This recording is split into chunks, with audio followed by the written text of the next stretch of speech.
Guinéennes, Guinéens, mes chers compatriotes,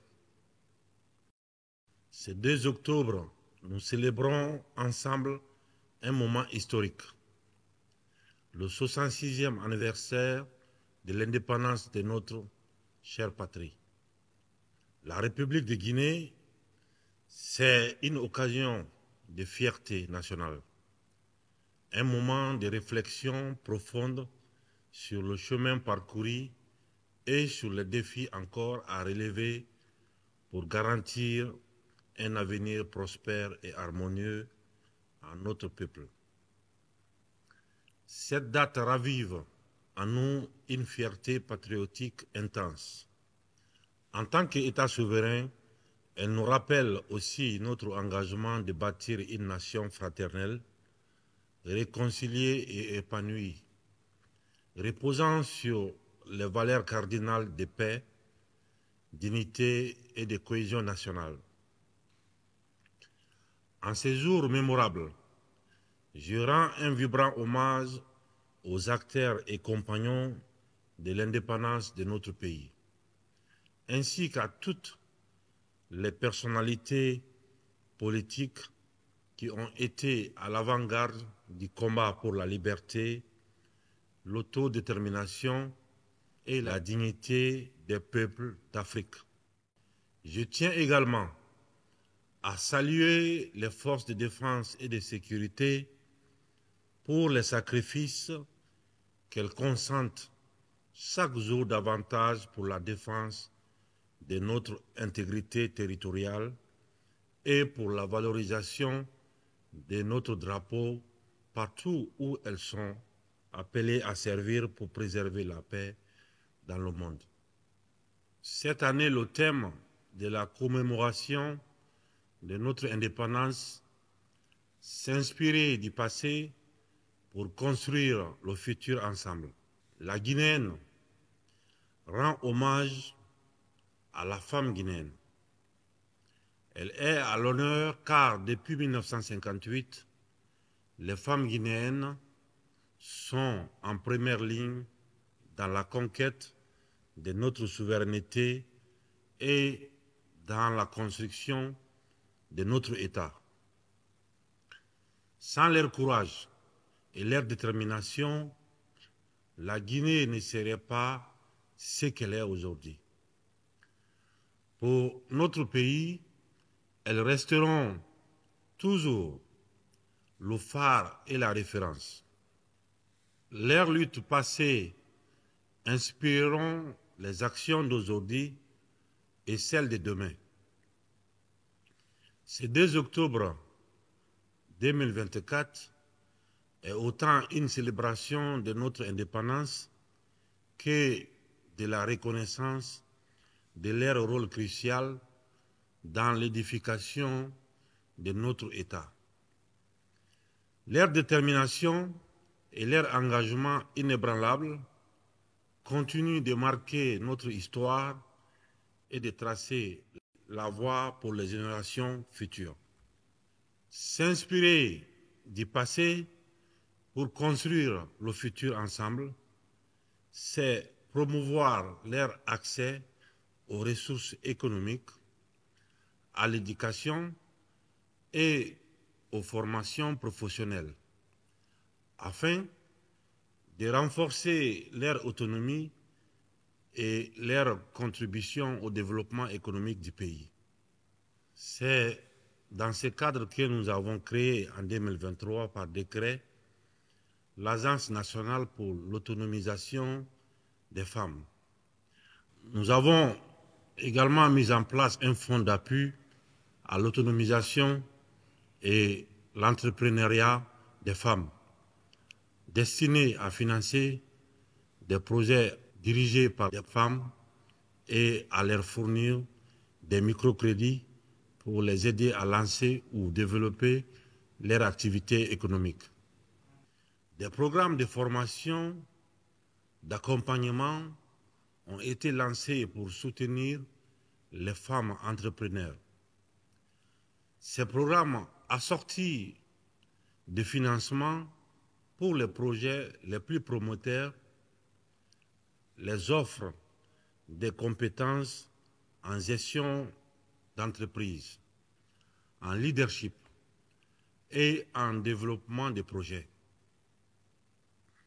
Le gouvernement a également soutenu des projets de développement communautaire dirigés par des femmes, notamment la construction de marchés, des centres de formation et d'autres infrastructures qui bénéficient directement aux femmes et aux familles.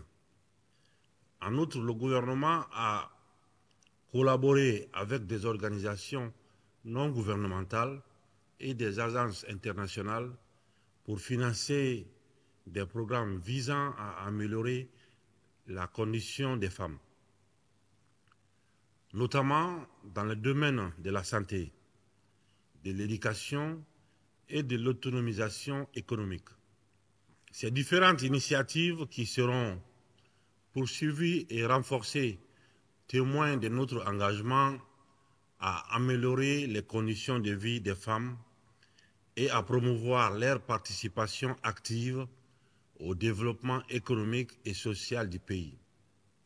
Le gouvernement mettra un accent particulier sur l'éducation, la santé reproductive, l'éradication des violences basées sur le genre et l'autonomisation économique des femmes.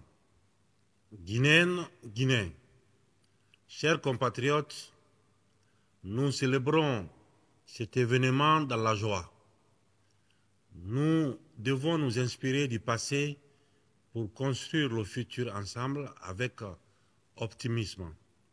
Car malgré les épreuves de ces dernières années, marquées par des événements comme l'incendie du dépôt pétrolier de Kaloum et les inondations qui ont frappé la Guinée, ainsi que plusieurs autres pays de la sous-région, notre peuple a fait preuve d'une résilience exemplaire.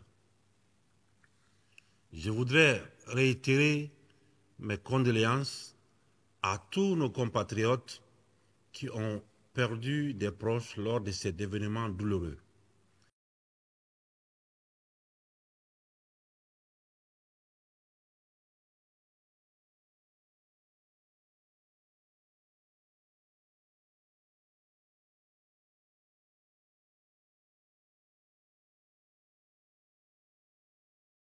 S'inspirer du passé pour construire le futur ensemble, c'est se rappeler la solidarité, le patriotisme et la détermination qui ont animé nos héros et héroïnes de l'indépendance et permis la conquête de notre souveraineté nationale et internationale pour bâtir une nation réconciliée avec elle-même.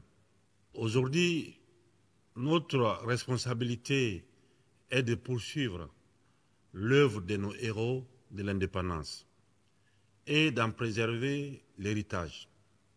C'est en s'inspirant de leur détermination et de leur amour pour notre nation que nous devons bâtir une Guinée prospère, unie et résolument tournée vers l'avenir.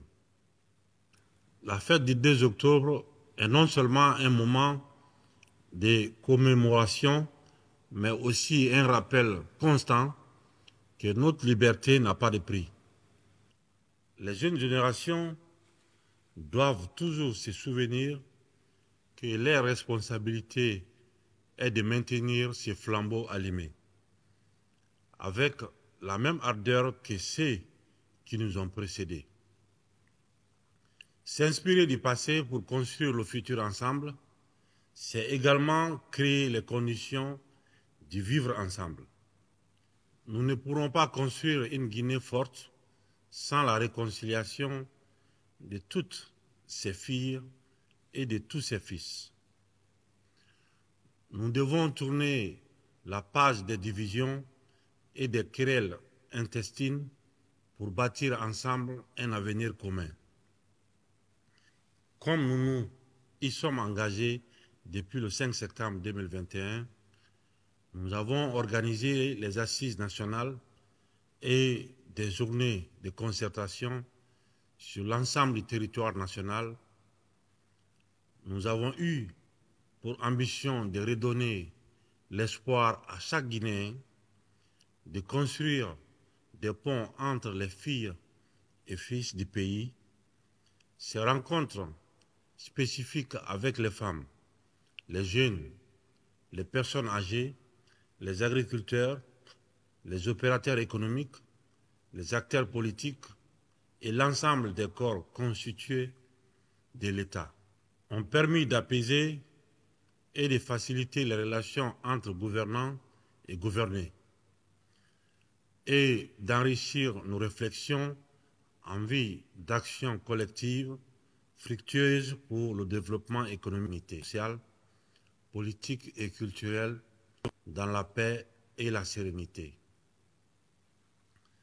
La mise en œuvre entamée des recommandations issues de ces assises et des différentes concertations nationales viendra à terme apporter davantage de vitalité à nos institutions et raffermir notre gouvernance dans tous les domaines.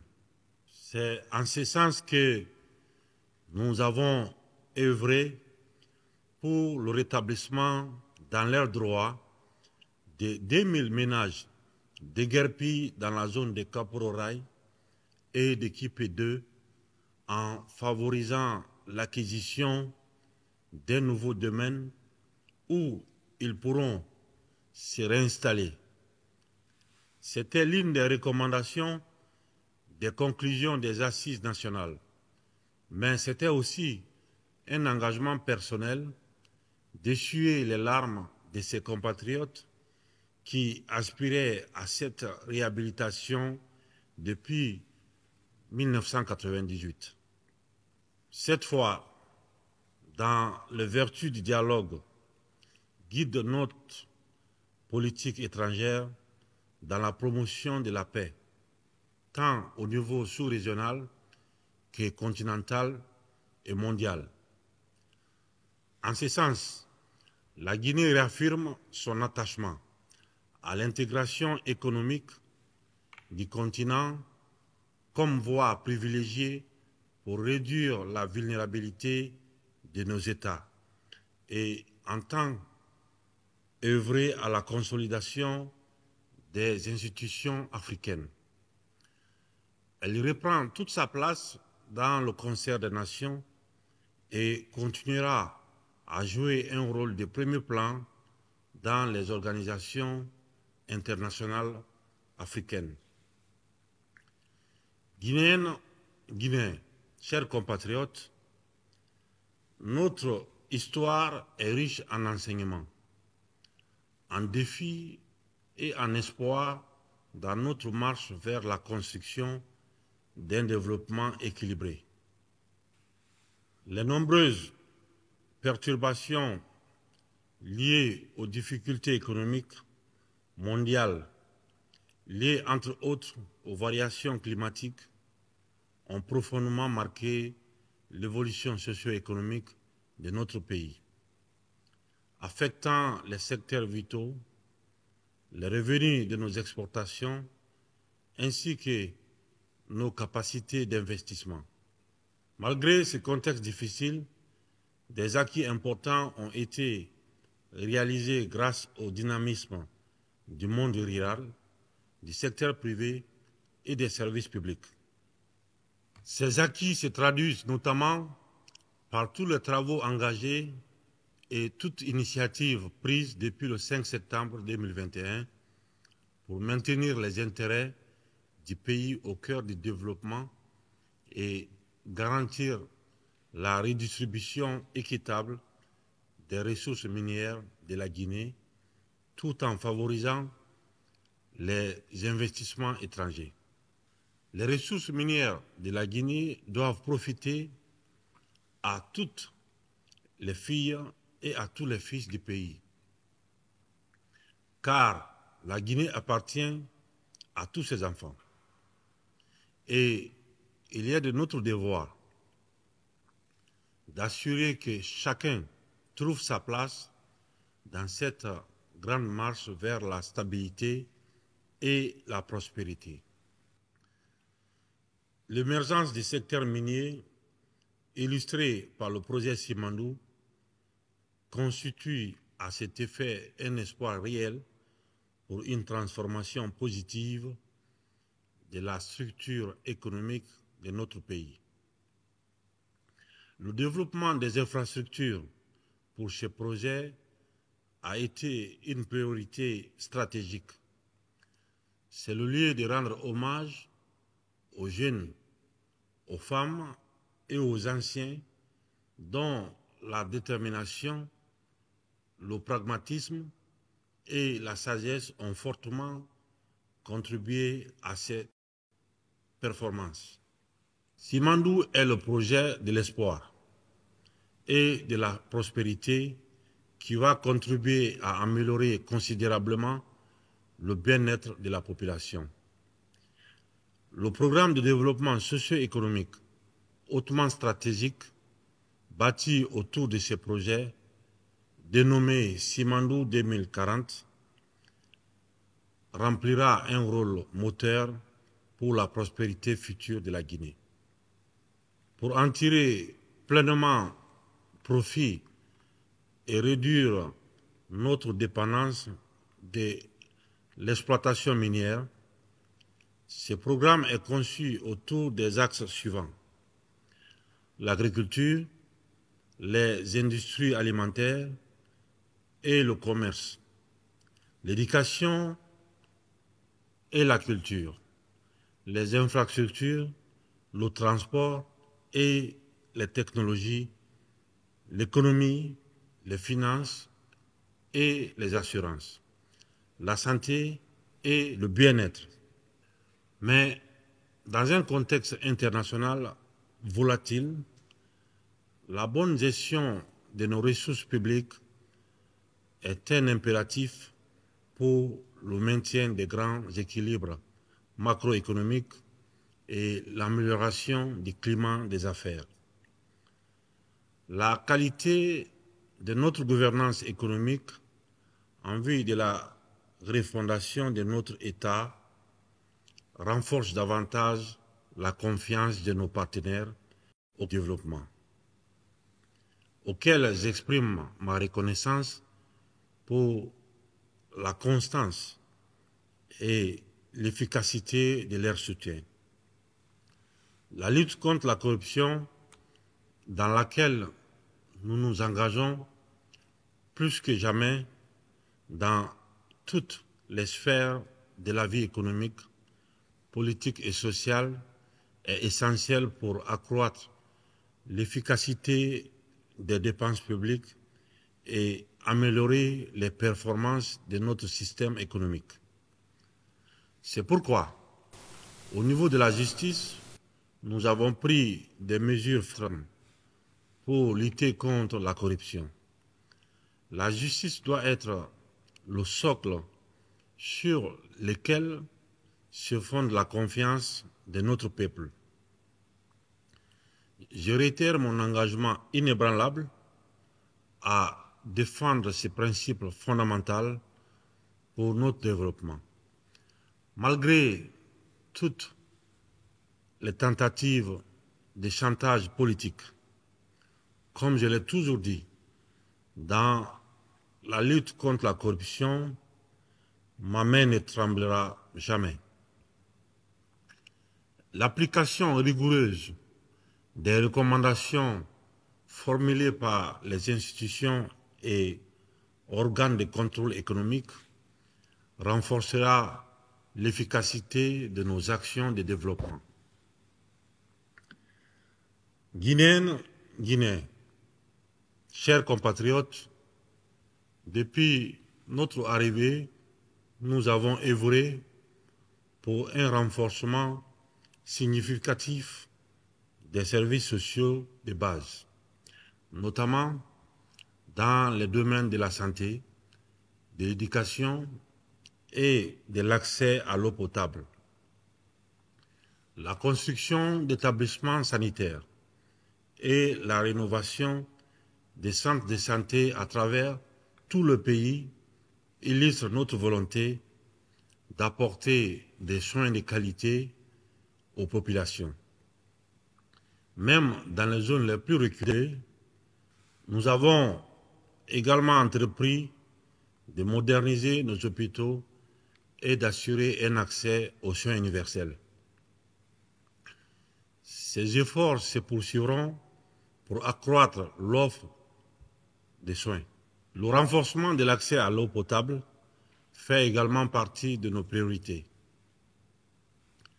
Des infrastructures hydrauliques ont été construites ou réhabilitées dans plusieurs localités afin d'améliorer l'approvisionnement en eau, un facteur essentiel pour le développement humain et économique. L'éducation, qui représente l'avenir de nos enfants, demeure également un pilier fondamental pour le développement de notre société.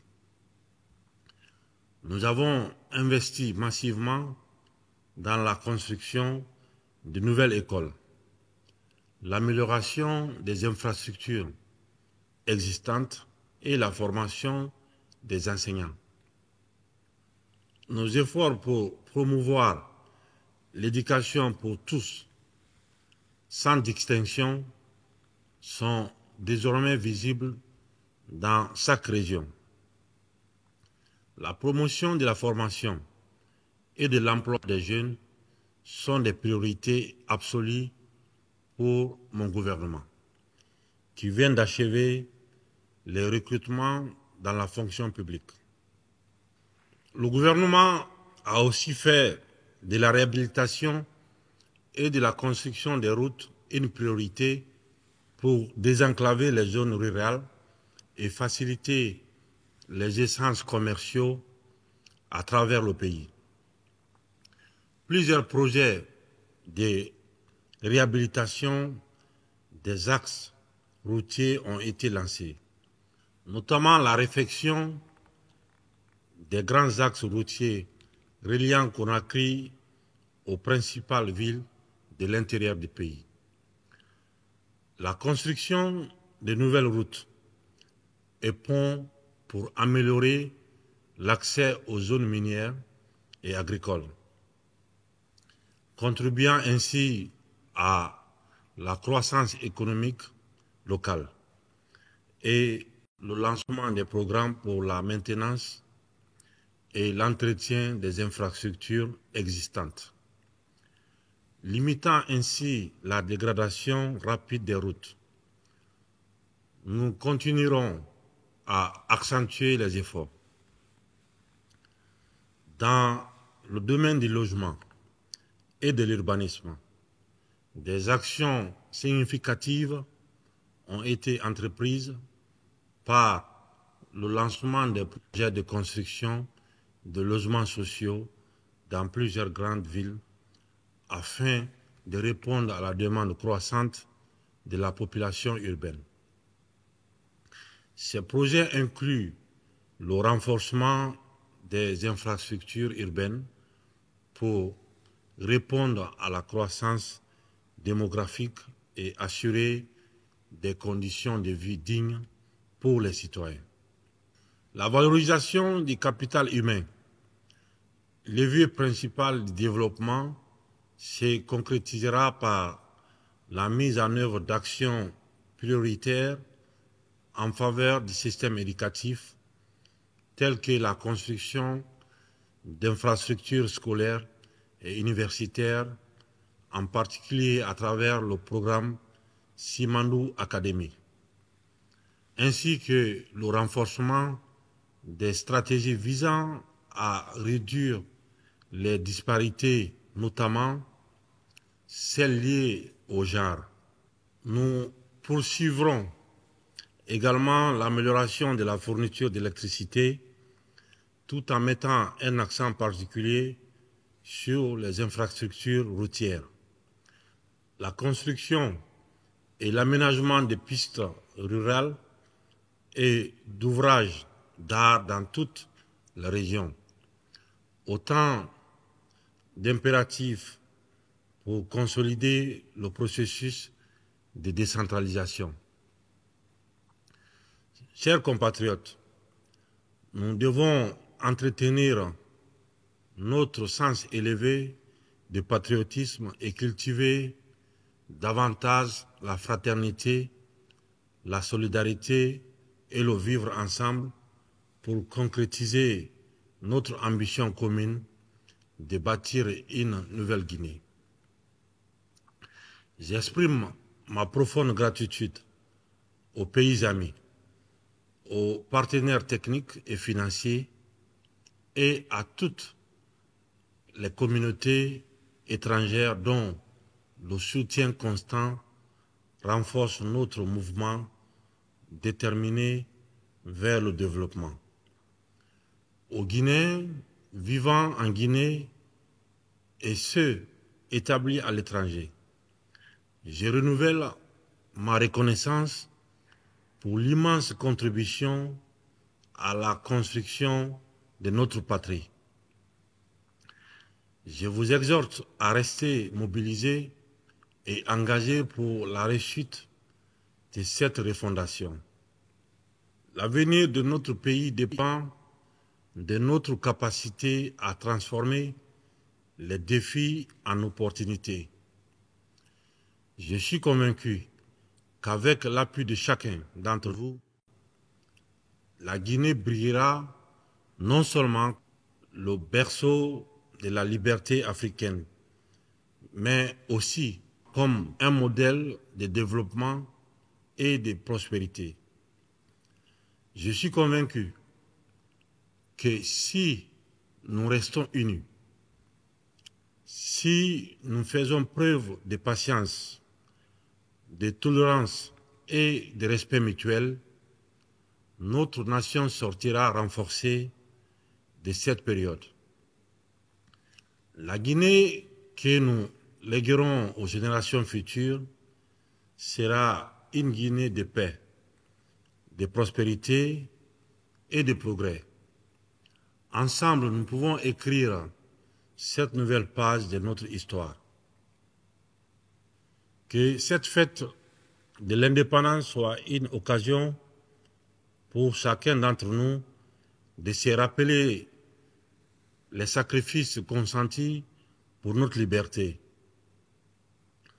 En l'honneur de ceux qui ont lutté pour notre souveraineté et pour l'avenir de ceux qui porteront l'héritage de notre nation.